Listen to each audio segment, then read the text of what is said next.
নমস্কার। আজকে আমি আপনাদের পাঠ করে শোনাব লেখক শীর্ষেন্দু মুখোপাধ্যায়ের ছোট গল্প মাসির বাড়ি।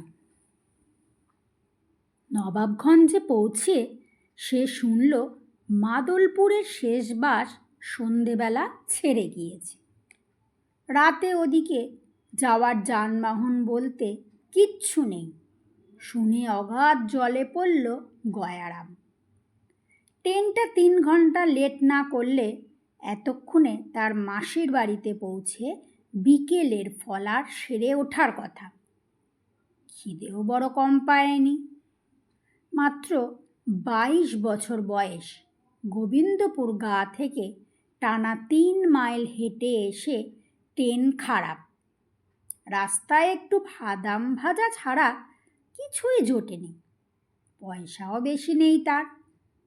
রাস্তায় চোর ডাকাতে কেড়ে নেবে বলে মা রাস্তা খরচটুকু ছাড়া আর মাত্র 5টা টাকা দিয়েছেন।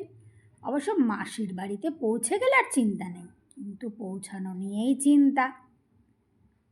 তার মাস্তুতো দাদা কালীশঙ্করের বিয়ে। কাল ভোরবেলা বরযাত্রীর বর নিয়ে রওনা হয়ে যাবে। কালিদার ভাবি শ্বশুরবাড়ি নাকি 1 বেলাকার পথ। খানিকটা নৌকায় গিয়ে তারপর হাঁটা পথ। অবশ্য বরযাত্রীদের জন্য গরুর গাড়ি আর বরের পালকিও থাকবে। আর বরযাত্রী যাওয়ার জন্যই তাড়াহুড়ো করে আসা। মাসি পই পই করে আসার জন্য চিঠি লিখেছে। গয়ারাম এখন কি করে? নবাবগঞ্জ জায়গা মন্দ নয়। দোকান বাজার আছে, স্টেশন আছে, পোস্ট অফিস আছে। মাদলপুর অবশ্য নিকৃষ্ট গা। নবাবগঞ্জ আর মাদলপুরের মাঝখানে একখানা পেল্লায় জলা জমি আছে। লোকে বলে পেতনির জলা। ভূতপ্রেতের কথা ছেড়ে দিলেও এই শীতে সন্ধ্যের পর রোজই বাঘ বের হয়। কমলপুরের জঙ্গল থেকে বুনো কুকুরের ঝাঁক কখনো কখনো হানা দেয়। তারা বাঘের চেয়েও ভয়ঙ্কর।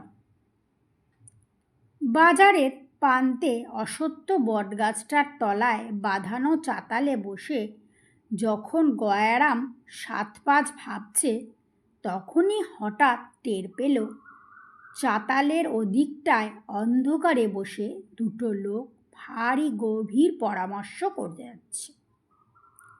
2-1 বার গুণময় রায় আর মাদলপুর শব্দ দুটো কানে এলো। সে একটু উৎকণ্ঠ হয়ে শুনতে লাগলো। একজন বললে, শোন পচা, বুক ঠুকে কাজটা করে ফেলতে পারলে আমার আর চিন্তা নেই। ধর যদি গয়না বেচে 20-30 হাজার টাকা পেয়ে যায়, তাহলে দুজনা মিলে নবাবগঞ্জে মনোহারি দোকান দেব। কথা দিচ্ছি, আর চুরি টুরি জীবনে করব না, একবারটি ছাড়া। দেখ গদা, আমি জীবনে কখনো ওসব করিনি। ওসব করলে ভগবান পাপ দেয়। আহা, বলছি তো একবারের মতন পাপটা করে ফেলে একটা প্রায়শ্চিত্তি করে নিলেই হবে। ওরে ভগবান তো পাপীদের জন্যই আছেন। তাই তো বলে পতিত পাবন। যদি ধরা পড়ে যায়, সে ভয় নেই। বিয়ে বাড়ি বলে কথা, লোকজনের যাতায়াত তো লেগেই আছে। ডেকোরেটারের লোক, জেনেটারের লোক, না হয় রান্নার জোগালি, যা হোক একটা ভেগ ধরে নিলেই হবে। 4 মাইল তো রাস্তা মোটে, টুক করে কাজ ছেড়ে ফিরে আসব। এরা তার মাসির বাড়িতে ঢুকে চুরি করার মতলব পাচ্ছে দেখে গয়ারাম খুশি হল। এলাকার ছেলে, সুতরাং পথঘাট চেনে, তাছাড়া পথের সাথীও পাওয়া যাবে। গয়ারাম একটু গলা খাকারি দিয়ে বলল, ভাইরা, একটু আনাড়ি মনে হচ্ছে। ছোকরা দুজন তার দিকে চেয়ে বলল, তুমি কে? গয়ারাম হাতে হাত ঘষে বলল, দাশরথী পয়মালের নাম জানা আছে? পচার গদা তাড়াতাড়ি উঠে এসে তার দুপাশে জেকে বসে বলল, না ভাই, তিনি কে? এ লাইনে তিনিই শেষ কথা। অত বড় গুণী আর এ লাইনে নেই, কুঞ্জপুরের কাছে থাকেন। একেবারে সাধু সন্তদের মতন জীবন, পাপের টাকা ভোগ করেন না, বিলিয়ে দেন। তার ছেলের অবশ্য ওই কর্ম করেই খাচ্ছে। পচা বলল, বটে বটে, কিন্তু ভাই তুমি এ তল্লাটের তো লোক নও, কি মতলবে উদয় হয়েছ? আমাদের কি তল্লাট বলে কিছু থাকে? পেটের ধান্দায় ঘুরে বেড়াতে হয়। তবে দাশরথী পয়মালের চেলা তো, পেটে বিদ্যেটা আছে বলে অসুবিধা হয় না।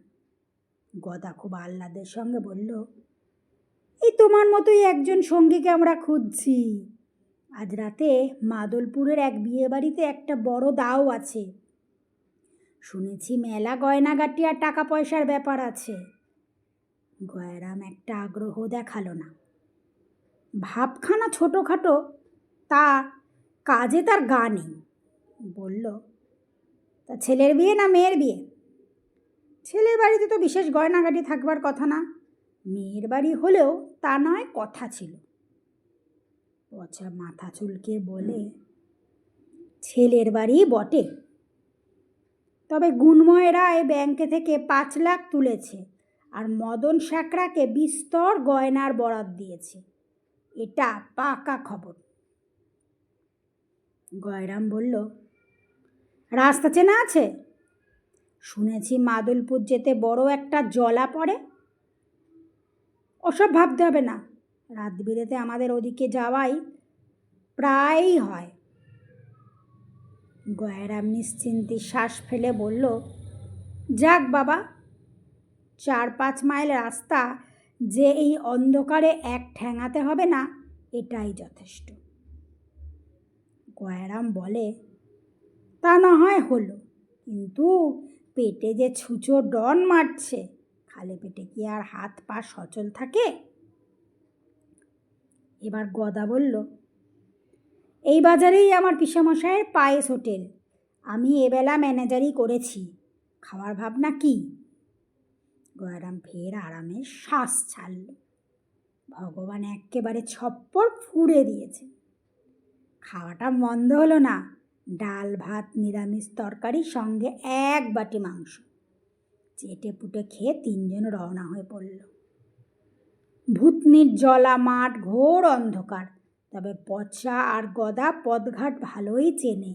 ঝোপ জঙ্গলের মধ্য দিয়ে আঁকাবাঁকা রাস্তায় ডাঙা জমি দিয়ে দিব্যি যাচ্ছে, পিছনে গয়ারাম। খানিক হাঁটার পরে গয়ারাম শুনতে পেল, অন্ধকারে এই নির্জন পথে তারা ঠিক নয় একা। আশেপাশে যেন আরও লোকজন চলেছে, তাদের ফিসফাস কথাবার্তা শোনা যাচ্ছে।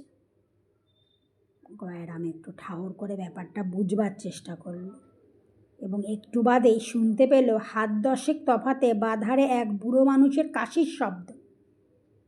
তারপরে ঘর ঘরে গলায় কেশো লোকটা কাকে যেন বলল, বুঝলি গাব্বু, এই কাশির জন্যই চুরি করা ছাড়তে বাধ্য হয়েছি।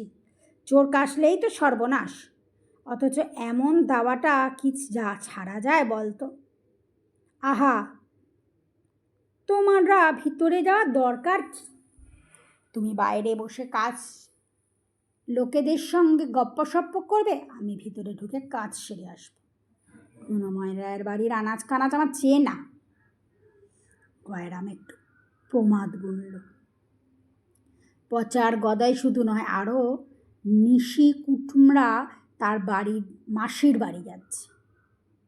কয়েক কদম এগোতে না এগোতে পেছন থেকে কয়েক জোড়া দৌড় পায়ের আওয়াজ পেল গয়রাম। তার ডান দিক দিয়ে মাত্র 4-5 হাত তফাতে একটা গোটা কয়েক ছোকরা গোছের লোক ছুটে গেল। পেছনের জন একটু উঁচু গলায় বলল, মাদলপুরের শীতলতলায় গুণময় রায়ের বাড়ি, বুঝলি তো, ভুল বাড়িতে ঢুকিস না। তারা ছুটতে ছুটতে এগিয়ে গেল। পচা থমকে দাঁড়িয়ে বলল, এটা কি হচ্ছে বলো তো? গয়রাম অবাক। বলল, তাই তো, এরা কারা? বুড়োটা পুরনো চোর কাশি, সঙ্গে ওর নাতি গাব্বু। আর যারা ছুটে গেল তারা পোড়া গাছতলার নন্দকিশোর সঙ্গের ছেলে, সব কটা চোর। গদা বলল, সর্বনাশ, চল চল, পা চালিয়ে চল। পচা বলল, দৌড়াতে হবে, নইলে পারবো না। তিনজনে যথেষ্ট বেগে দৌড়াতে লাগলো। আশ্চর্যের বিষয়, দৌড়াতে দৌড়াতে আরও 3টে দল একে একে ছাড়িয়ে গেল তারা, কিন্তু চতুর্থ দলটাকে পারল না। হঠাৎ পটাপট ল্যাং মেরে 3জনকেই ফেলে দিয়ে জনা10 চোরের একটা দল টর্চ মুখে মেরে একটা লোক বলল, এই খবরদার, আমাদের টেক্কা দেওয়ার চেষ্টা করলে লাশ পুঁতে দেব। আমরা গিয়ে আগে চেঁচে পুচে নিই, তোরা পোড়া প্রসাদ পাবি। 3জনকে চিচি করতে লাগলো পড়ে থেকে। ঘণ্টা 1.5 বাদে যখন তারা মাদলপুর পৌঁছালো তখন তাদের দম বেরিয়ে যাওয়ার অবস্থা। কিন্তু মাদলপুরে পৌঁছতে তো চক্ষু চড়ক গাছ। রাত 9টা বেজে গিয়েছে। এই সময় গাগঞ্জের লোকের নিশুতি রাত, কিন্তু কোথায় কি, গায়ে ঢোকার মুখেই বটতলায় বেশ কয়েকটা হ্যাজাক জ্বলছে, আর সারি সারি টেবিল চেয়ার পেতে গায়ে ছেলে ছোকরারা বসে কিসের যেন টিকিট বিক্রি করছে। বিভিন্ন টেবিলের সামনে লাইন দিয়ে দাঁড়িয়ে অনেক লোক টিকিট কাটছে। গয়রাম অবাক হয়ে একজনকে জিজ্ঞাসা করলো, কিসের লাইন দাদা? ওসব চোরেদের লাইন। কেন কেন, চোরের আবার লাইন কিসের? আহা, গুণময়বাবুর ছেলের বিয়ে শুনে 4 দিক থেকে চোরেরা এসে হাজির হচ্ছিল, যে নানা রকম ভেগ ধরেই আসছিল, ধরা পড়ে পেটাইও হচ্ছিল। কিন্তু গুণময়বাবুর দয়ার শরীর তো, তিনি বললেন, ওরে বাপু, চোরেদেরও তো করে খেতে হবে, চুরি করতে চায় তো চেষ্টা করুক না, তবে বিশৃঙ্খলা যাতে না হয় তাও দেখতে হবে। তাই টিকিটের বন্দোবস্ত করা হয়েছে। 2 টাকার টিকিট কাটলে চুরি করা যাবে 1 ঘন্টা, আর তবে চুরির সময় ধরা পড়লে 5 টাকা ফাইন। পচার গদা করুণ মুখে বলল, আমরা কি পারবো? কত বড় বড় নামজাদা সব চোরদের দেখতে পাচ্ছি। গয়ারাম দমে গিয়ে বলল, তাই তো, হ্যাঁ। অজ্ঞতা টিকিট কেটেই তারা 3জন গায়ে ঢুকে পড়ল। গিয়ে দেখে গুণময়বাবুর বাড়ির সামনে লম্বা লাইন। বাড়ি না বলে প্রাসাদ বলাই ভালো। পেল্লায় বাগান, 2 মহলা বাড়ি, চারদিকে দাস দাসীর লোক লস্করের অভাব নেই। চোরদের সঙ্গে লাইন দিয়ে নিজের মাসির বাড়িতে ঢুকতে গয়ারামের পেস্টিজে লাগছিল। উপায় কি? সুতরাং পচার গদার পেছনে সেও লাইন দাঁড়িয়ে দেখতে লাগলো। একটা ছোকরা চোর একটা শসা একটা পাতিলেবু চুরি করে বেরিয়ে এলো।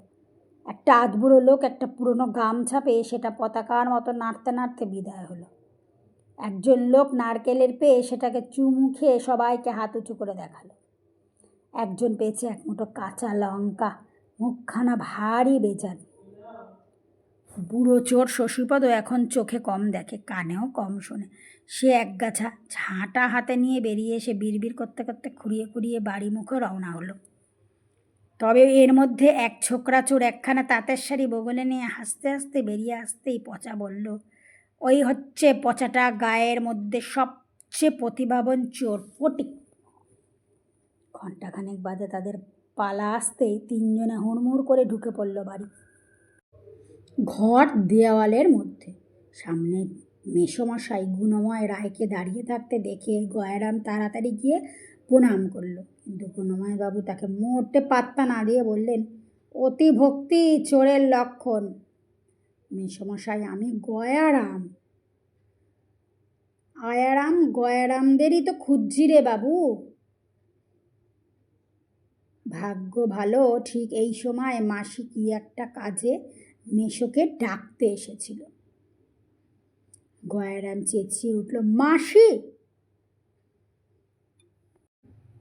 মাসি তার দিকে একটু হা করে চেয়ে থেকে বললেন, মরণ, তুই কেন চোরদের দলে? কেন রে মুপোড়ামুখ, তো চেহারাটাও তো চোর চোর দেখাচ্ছে। আয় আয় আয়, ঘরে আয় বাবা। মুখখানা একদম শুকিয়ে গিয়েছে। পচার গদা গয়ারামের কাণ্ড দেখে হা। পচা বলে উঠল, সে কি হে ভায়া, তুমি চোর নও? ভারী লজ্জা পেয়ে গয়ারাম আমতা আমতা করে বলল, ইচ্ছে যে ছিল না তা নয়, তবে এ যাত্রা আর হয়ে উঠল না।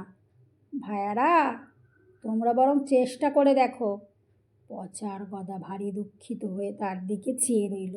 গদা বিড়বিড় করে বলল, নেমো খারাম আর কাককে বলে। নমস্কার, গল্পপাঠ এখানেই শেষ হলো। গল্পপাঠ যদি ভালো লাগে একটা লাইক করবেন, আর এরকমই নিত্য নতুন গল্প শুনতে হলে আমার পাশে থাকবেন। আজকে আসলাম, সকলে খুব ভালো থাকবেন। আবার পরের দিন আসবো নতুন আরেকটা গল্প নিয়ে।